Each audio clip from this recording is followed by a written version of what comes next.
Before I get into my story, I want to make it perfectly clear that I am an avid camper. I've been out in the woods practically my entire life. I would spend hours climbing in the trees and running around in the woods when I was a kid. My childhood home was in the middle of the woods, and I felt comfortable there. It gave me a sense of safety. But what happened during my recent and last camping trip changed all of that. I was planning this trip for months with my friends. I had planned to camp for 4 days at a local hiking trail near my apartment. I had planned how much food and water I was going to take, and I brought my fishing rod as there was a creek nearby. Mind you, I've never been to this hiking trail before. I've only heard about it from some recent friends of mine I made while here for college. They claim to have camped here multiple times before.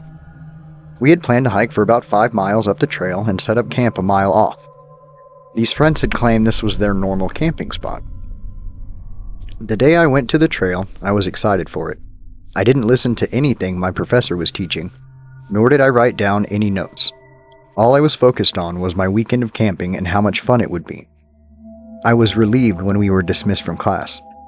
I instantly went back to my apartment and packed everything I needed for the trip. When I was ready to drive to the trail, it took around 30 minutes until I got there. When I arrived, it was just a small gravel parking lot with a rundown sign that said the name of the trail and had a picture of a fox on it. I saw my two friends sitting at a nearby table with all the supplies sitting around, talking while looking at a map. "Hey, are you guys ready?" I asked. They both greeted me with the plan for the weekend and pointed on the map where our camping spot would be. It didn't look too far out. I figured we would get there in around 2 hours or so. When we first stepped into the woods, I couldn't help but notice how quiet it was. No chirping of birds, no rushing of water, or even any insects making noise. It all felt too eerie, but I just told myself it was my imagination. We were walking for what seemed like hours, and I couldn't help but feel like I was being watched the entire time. Though no matter how many times I looked around, I saw nothing. I saw no birds or animals anywhere. These woods felt too empty to me.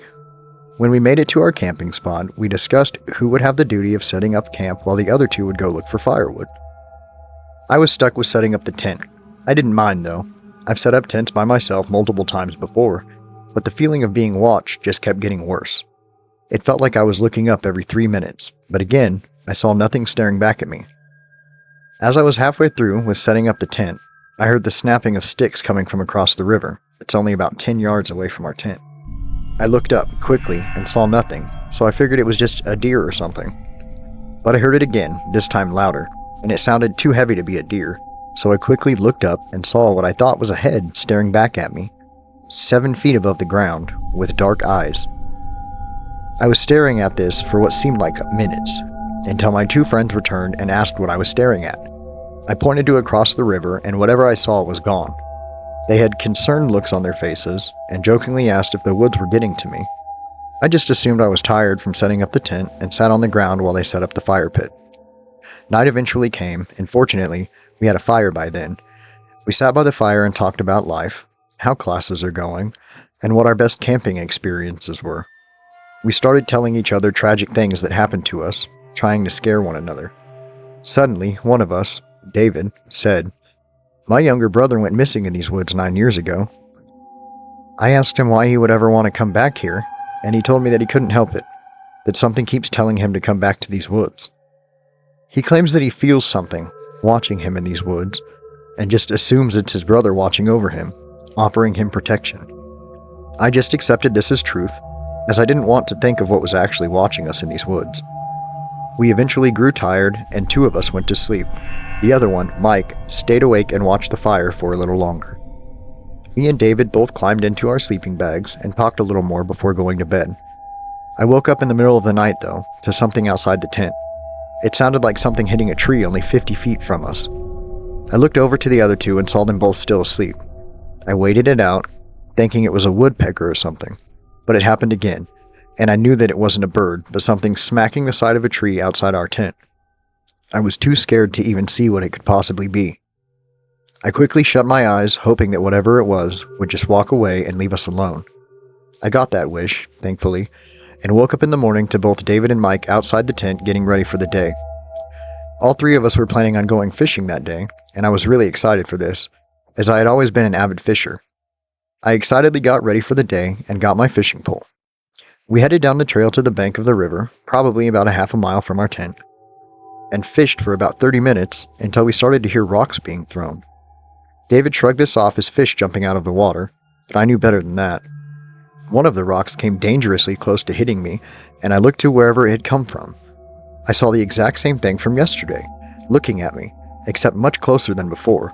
This time I can see its expression. It was angry. I saw that it had fur all around its body. I've heard stories of Bigfoot, but I have never once actually believed anything about it. But now here I was, staring at something that could legitimately be a Bigfoot. My friends saw me staring at something, and they looked at where I had been staring. They saw the same thing, but had a different reaction than I did. They thought it was a bear and started making loud noises to try to scare it off. Eventually, it did go away, but not because it was scared. It slowly backed away from us, keeping eye contact the whole time. We eventually got done fishing and made our way back to our tent. But our tent and fireplace was tampered with. The tent was on its side, and the coals and remaining firewood were scattered everywhere. All three of us were concerned with whatever would do this. We weren't even that far from our tent, and we didn't hear anything do this. We quickly cleaned up our campsite and looked around, seeing if there was any sign of what could do this. We gave up our little search and got ready to make another fire. I was tasked with starting a fire while David and Mike went to go look for more firewood. While I was in the middle of starting our fire, I heard it again. 2 knocks against a tree, this time behind me. I quickly turned around but didn't see anything. I slowly turned back and continued with the fire until I heard it again, this time more aggressive. I looked back again and still I heard nothing. I continued to make the fire and actually got it started, but as soon as it started, I heard a slight growl come from behind me. It made me jump up and turn around. I was too scared to move, but I kept looking for whatever it was until David tapped me on the shoulder with firewood. Mike wasn't with him though. Asking where he was, David said they both split up to cover more ground and that he should be back soon. Nightfall eventually came and Mike still wasn't back. We were about to come looking for him when we heard something running towards us. We quickly got up and readied ourselves for whatever animal it was, but it turned out to be Mike. He looked like he'd been through hell. We asked him where he was, and he said he got lost and started rambling on about what happened to him. He said he got ran off the trail by some animal growling at him, and that he had to find another way back.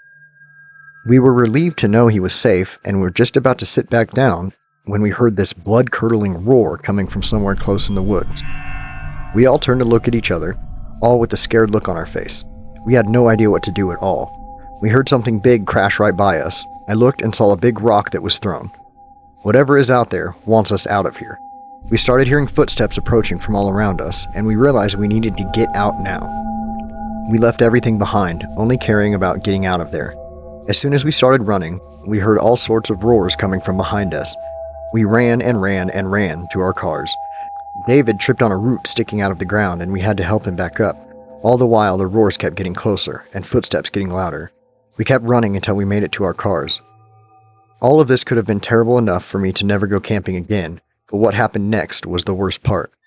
Right before we got to the parking lot, we heard a tree falling down right in front of us. A big tree fell right in our path, and we had to climb over it. I was first over it, then Mike, then it was David's turn. As soon as he was halfway over it, something grabbed him from behind and dragged him away, his screams getting more and more distant as we had no way of saving him. We both knew we were dead if we went back for him, so we continued to our cars. I fidgeted with my car keys, trying desperately to get them in the keyhole while the roars kept getting even louder to the point that they were deafening. I eventually got my car unlocked and started, and Mike was already gone at this point. As soon as I started to pull out of the parking lot, a rock flew through my windshield, shattering it. I didn't care. I just wanted out of there, and back to the safety of my apartment.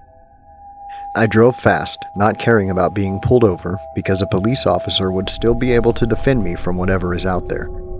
I eventually made it back to my apartment. I was unable to sleep though, still thinking about David and how we couldn't do anything to save him.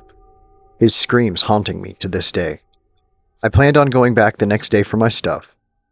The following day, I drove back to the trail, everything how it was the day before. The tree still fallen, and one of David's shoes nearby.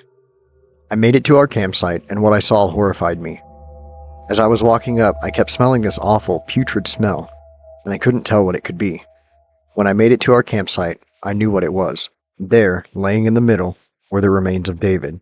his body mutilated to the point that it was almost unrecognizable, his insides almost non-existent. The smell alone was enough for me to hurry with my equipment, but the body was it for me. I quickly called 911, and an ambulance came and picked up David's body. The police asked me questions about if I knew David and what happened to him. I explained everything that happened to him, but he had a look as if he didn't believe me at all.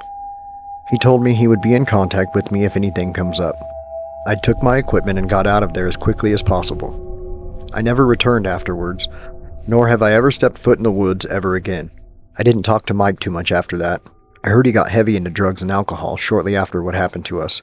I don't blame him, honestly. I wish I could forget the image of David's scared face as he was dragged off by the creature that got a hold of him. Every night for a month I was plagued by nightmares of David screaming, begging me for help from whatever it is that has him. Every time I woke up in a sweat, heart almost beating out of my chest. I went to therapy, even talked about it with my family, but no one believes me. But I will always tell everyone, do not go to the Foxwood Trails.